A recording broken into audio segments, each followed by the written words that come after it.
Le Barça est Qu'est-ce que éliminé. je disais, Le hein? Barça est éliminé. C'est le moment.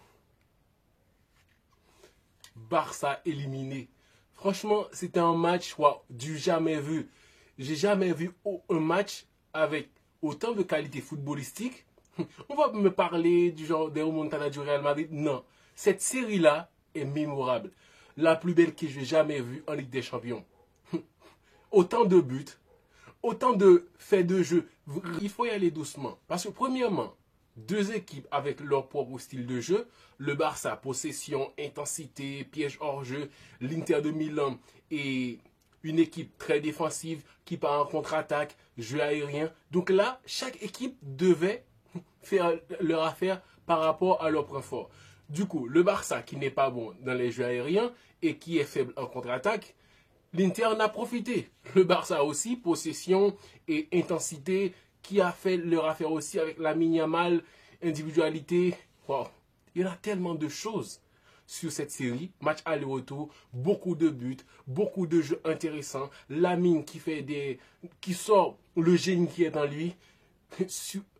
Le tir de Lamine Yamal, Sommer, franchement, c'est un gardien qui a fait un match monstrueux. Et le pire, c'est que Gérard Martin, oui, le bon vieux Gérard, il a fait un excellent match.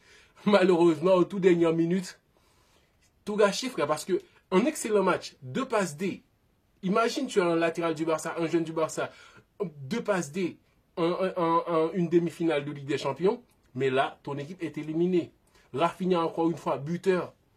Lamine Yamal, il en a fait trop. Franchement, première mi-temps de l'Inter, 2-0. Deuxième mi-temps du Barça. Dommage pour eux. Vraiment dommage parce que le Barça en deuxième période avait la confiance. Ils y croyaient franchement. Parce que c'est une équipe qui est en train du vestiaire, ouais. Et l'Inter mène 2-0, c'est vrai. Mais quand même, c'est une équipe qui a gardé la confiance avec la tête haute en disant que ouais, on peut le faire. Ils ont essayé. Ils l'ont tenté. Jusqu'à la dernière minute. Mais l'Inter était l'équipe qui pouvait sortir le Barça. Là, on se pose la question, mais est-ce que la saison du Barça est gâchée par rapport à cette défaite et l'élimination? Jusqu'à présent, pas du tout. Parce que, peu importe ce qui se passe à la fin, le Barça a réussi sa saison à avoir une équipe compétitive en Europe, en Liga et partout franchement. Sous le but de Rafinha, 87e minute de jeu, je commençais à avoir des réflexions comme quoi, première saison de Flick à la tête du FC Barcelone, beau jeu.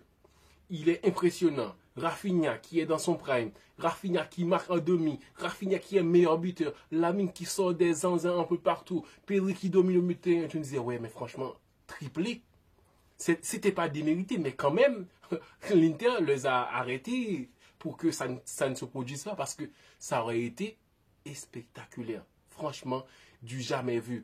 L'entraîneur, il arrive, il fait un triplé comme ça, là. Franchement.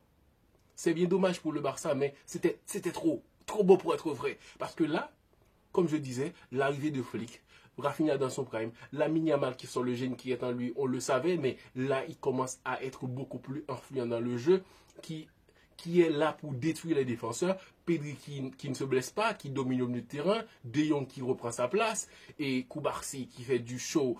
Et après ça, il y a les choses qui tournent en faveur de Lautaro Martinez, qui joue une belle saison, qui marque en Ligue des Champions et qui pousse son équipe. Mais franchement, ce sont des choses qu'on n'a pas vues assez longtemps. Et aussi pour le Ballon d'Or, il y a des favoris, mais il n'y a pas vraiment quelqu'un qui est sur le trône en disant « Ouais, c'est déjà moi » avant la finale de Ligue des Champions. Parce que ça joue à la finale. Au cas où le PSG se qualifie, ça joue à la finale pour le Ballon d'Or. Lautaro Martinez face à Dembélé.